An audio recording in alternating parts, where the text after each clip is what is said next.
without further ado, we're going to move into our first talk, and I am pleased to introduce Therese Bittermann. Dr. Bittermann is a hepatologist at the University of Pennsylvania, where she is an assistant professor of medicine. She has been serving with the AIH for the past year and a half or so on our medical advisory board.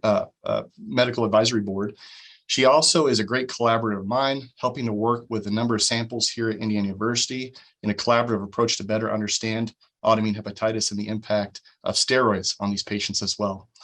So, Dr. Bittermann, thank you so much for joining us today. Thank you so much for the opportunity. I'm going to share my screen because I have some slides. So I'm going to spend a little bit of time just talking about the epidemiology of autoimmune hepatitis, and I will define that for those who may not be certain about what epidemiology entails. All right, so first things first, let me minimize these. So who am I? So when I listen to a talk, I always like to know a little bit about who I'm listening to, because it helps frame sort of what they're talking about. So as Dr. Lambert said, I'm a transplant hepatologist and epidemiologist. So that means that basically I did some extra training after general GI fellowship to really focus on liver diseases and focus on caring for patients who may need a transplant. And then I'm also an epidemiologist. So, and I'll define that a little bit later, but basically during my training, I got some, essentially an advanced scholarship in epidemiology, which has helped frame the research I do. I work at the University of Pennsylvania, so it's a big tertiary care health system. We see patients from Pennsylvania, New Jersey, Delaware, and even beyond. And I devote most of my time to research, and that's thanks to grant funding from a variety of sources. And then the rest of my time, I take care of patients, and so I see patients who really fall through the whole spectrum of liver disease, from folks who just have minor abnormalities of their liver tests to people who have undergone a transplant. I'm also the medical director of the Liver Living Donor Program at my hospital. I do teaching, and then I also work on national committees, such as the Autoimmune Hepatitis Association. So just a little bit of background. So as many of you probably already know, autoimmune hepatitis is a chronic inflammatory liver disease in which basically patients' immune cells target and injure healthy liver cells. And that leads to liver inflammation, sometimes scarring or fibrosis of the liver, and even cirrhosis in some patients. Autoimmune hepatitis is a rare disease. It occurs mostly in women, so about 80 to 90%, can occur really at any age, and has been described in all racial and ethnic groups and worldwide. A decent subset, about 20 to 40% of patients, will have another autoimmune condition when they're diagnosed with their autoimmune hepatitis. And about 5 to 10% of patients will also have an overlap with another type of autoimmune liver disease. So in childhood and teens, sometimes that's primary sclerosing cholangitis. In adulthood, sometimes primary biliary cholangitis. Just to talk a little bit about the risk factors, because I think that helps frame the discussion of epidemiology. So oftentimes we give this lock and key explanation, that patients have some genetic or other predisposition, the lock, and then there's a environmental trigger, something that they experience that serves as the key to then essentially develop autoimmune hepatitis. In reality, it's probably not so simple, but I think that gives an easy framework to start thinking about, this disease. In terms of the genetics, it's actually interesting. Autoimmune hepatitis actually has a little bit of a less strong genetic basis than some other autoimmune diseases that we see. And most cases are what we call sporadic. So that means just isolated. Sometimes you can see clusters in families. Many of the genes that we've identified are actually shared across autoimmune diseases. And so often what we actually see more of is that there's a family history of other autoimmune disease. And then things can also be more complex. So there can actually be interactions between multiple genes that increase one's predisposition. Can you click on the whole picture? There's also things in the environment that have been implicated. So certain drug exposures, in particular, nitrofurantoin or minocycline. These actually tend to have a little bit of a different course than what we call sort of typical autoimmune hepatitis. There's also been some studies suggesting that certain viral infections may serve as sort of that environmental trigger. That can be hard to prove, though. And there's no clear evidence so far that vaccines are a risk factor for autoimmune hepatitis. And then more and more, there's research in what we call epigenetic factors. So these are basically things in the environment that actually cause a heritable change in your gene function without actually causing a change in the sequence of the DNA. So that could be things like smoking, pollutants, infections, even aging. So back to, sort of the original topic of the talk. So what is epidemiology? And I like this definition by the CDC. I think it sort of encompasses in a very broad way what it means. So epidemiology is the study of the distribution. So that might be the frequency, maybe the pattern, and the determinants, so potentially the causes or the risk factors of health-related states and events. And so not necessarily just diseases. And usually we're studying this in a specific population. Maybe that's a neighborhood or a state, or maybe it's across the world. So how do we study epidemiology? Well, usually we rely on databases and often data that's actually already been collected. We call this retrospective. And so when we're trying to understand, for instance, national trends, often we're using big databases that include millions of people. Sometimes we use things like healthcare billing data, such as Medicare data or Medicaid. The Veterans Health Administration also has a big data set that people can use. And then there's also managed care organizations like Kaiser Permanente and so forth that can contribute data. Things that we commonly talk about in terms of sort of terms is prevalence. So prevalence is basically the proportion of the population that has the disease at a given time. So that includes new cases, but also people who've had the disease for some time. And then incidence means the rate of new cases in a group of persons at risk over time. So let's talk about the epidemiology worldwide. So as I mentioned, it's been described in many, many countries across the world. And actually, until recently, much of the data on the epidemiology of autoimmune hepatitis has actually come from outside the United States. And that's because there's a number of countries that have, because patients have universal health insurance, for instance, through the government, there's access to national electronic medical records.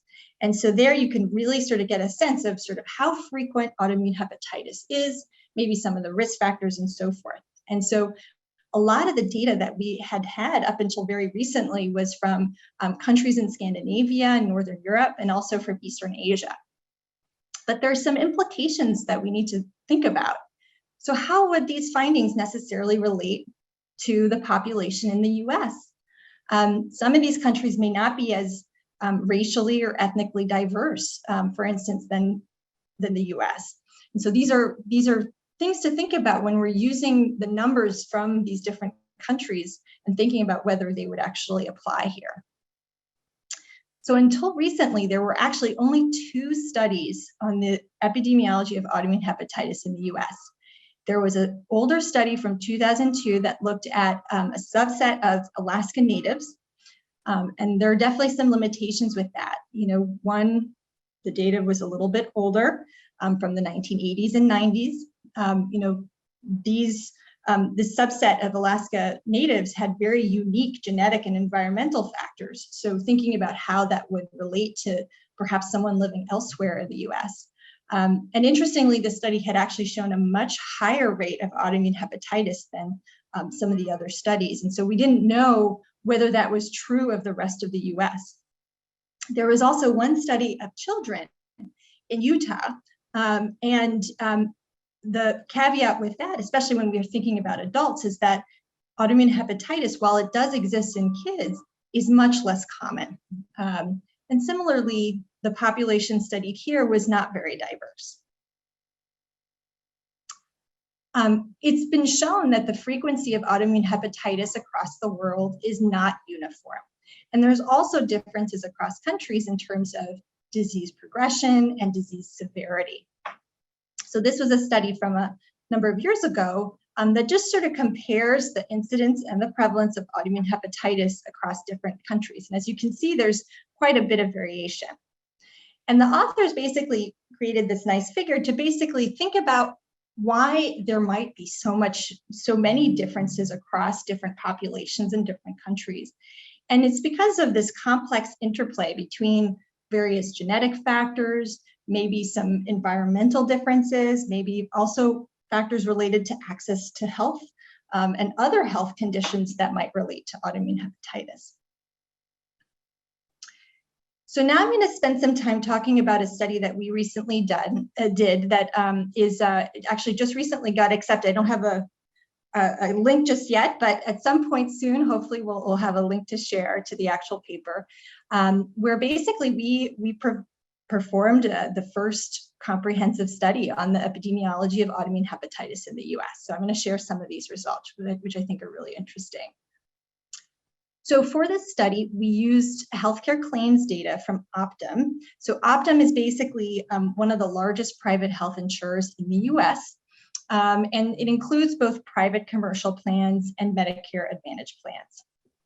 And so this database basically includes demographic data, inpatient, outpatient, pharmacy claims for about 80 million unique patients across all 50 states.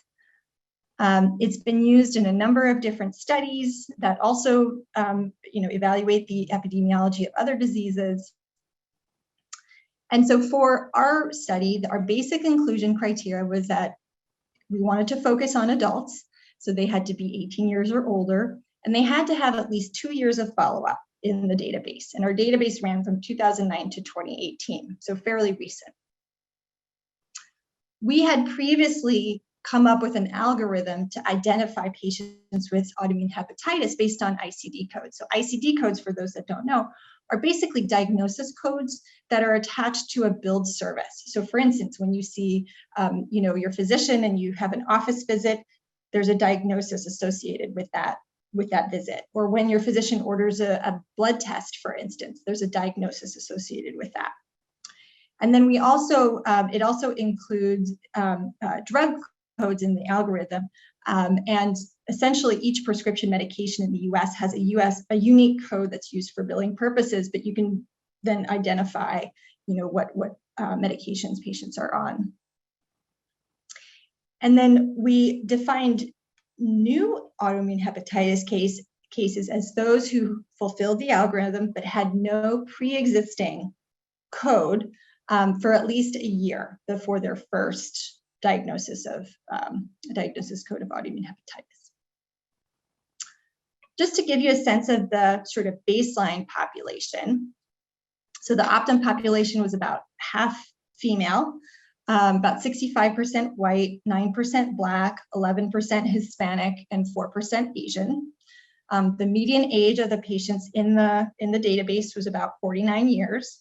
And as you can see from the map, we were able to look at the geographic representation of some of these patients. We were limited to what's called the US Census Division. So the US is divided up into 9 census divisions. But what you can see is that essentially, on average, the sample represented anywhere between 5 to 10% of the population of each division. So it's definitely a subset. As I mentioned, Optum only has a total about 80 million patients when we think about the total population of the US. We found just over 6,000 patients with autoimmune hepatitis, and that was among about 18 million Optum enrollees between 2009 and 2018. So that gave us a prevalence, so that's both new and existing cases, of about 26.5 per 100,000 persons. So as we know, as I mentioned before, autoimmune hepatitis is definitely a rare disease.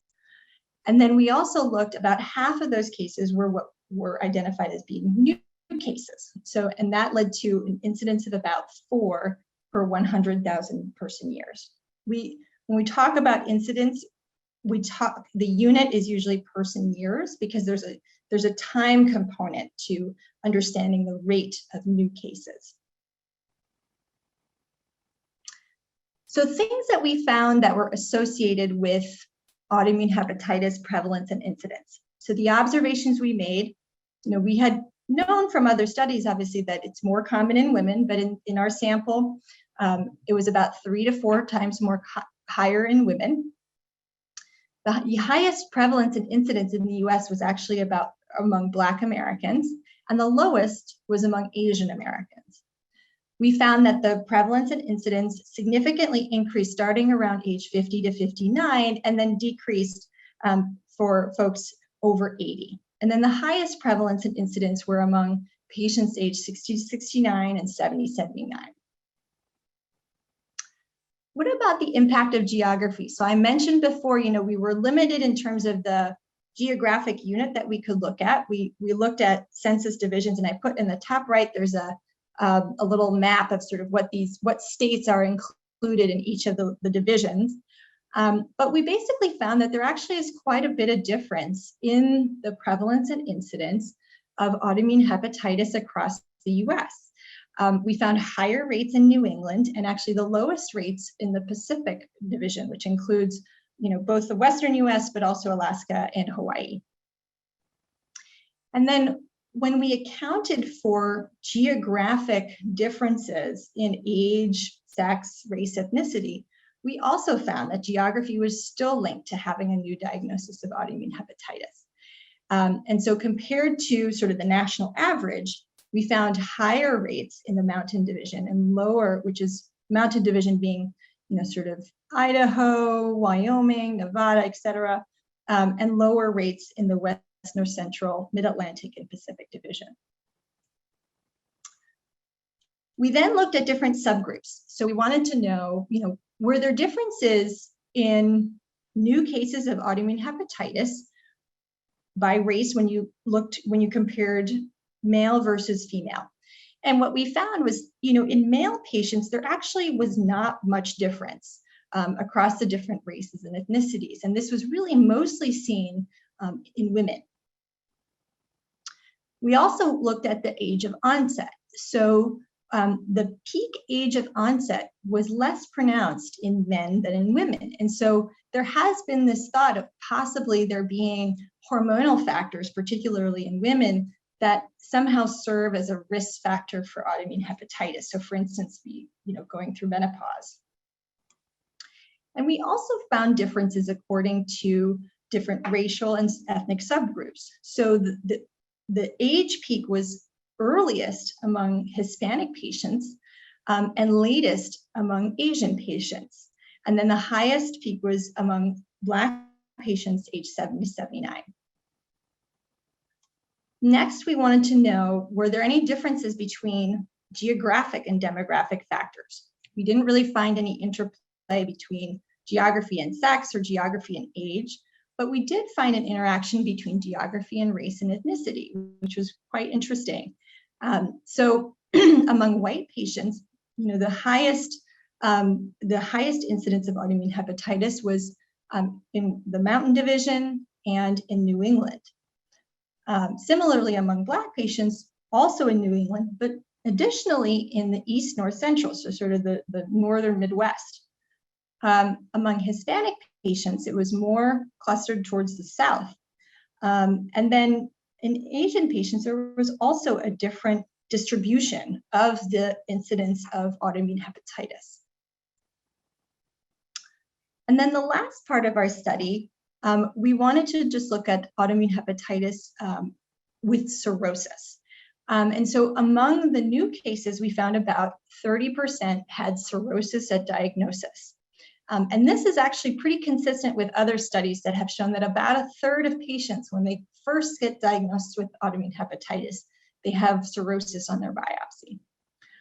We found that the risk of cirrhosis was higher among men, as well as among Black and Hispanic Americans.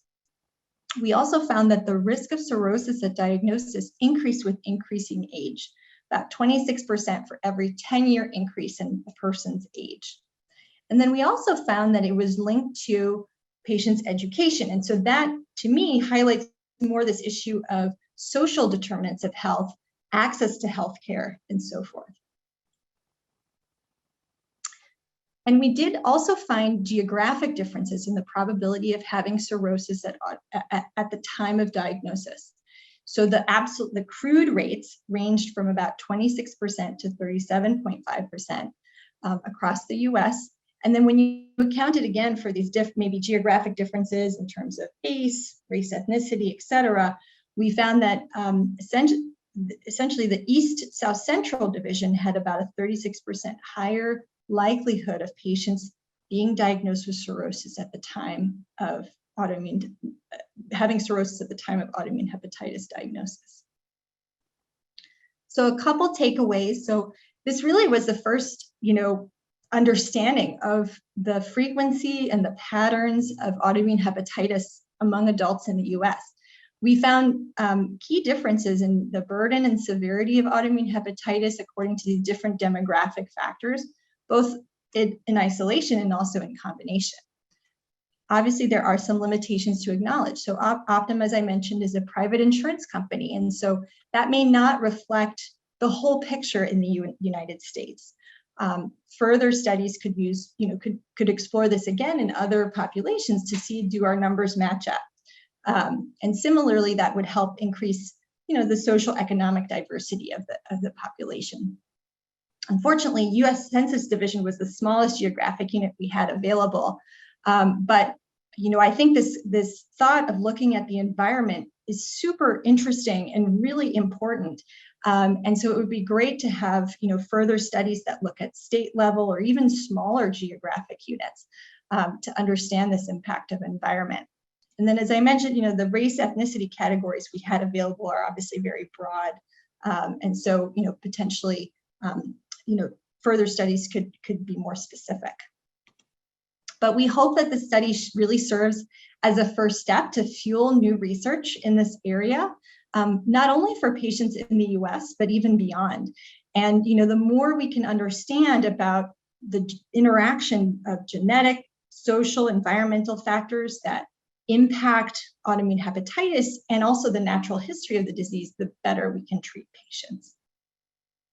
So I just want to thank a variety of folks. First of all, the AIHA for giving me the opportunity to, to present some of this work and have this conversation with you all.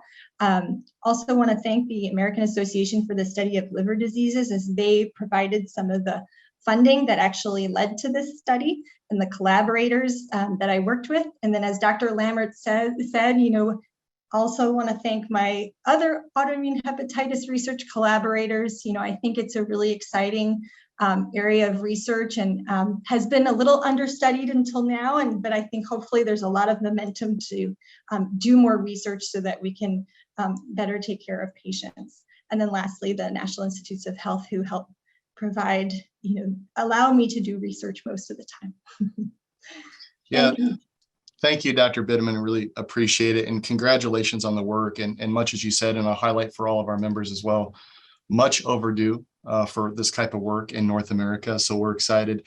Just to kind of kick off, we have a few minutes before we introduce our next speaker. Maybe, again, this is a very overarching question, but I would love for your insight on how can this really inform patients and caregivers alike. And I think maybe to have you focus a little bit more on this piece, which is a big topic of social determinants of care. I think, one of our concerns has been delay in diagnosis, and maybe you're getting at that in a roundabout way. Could you expand maybe for our members as well?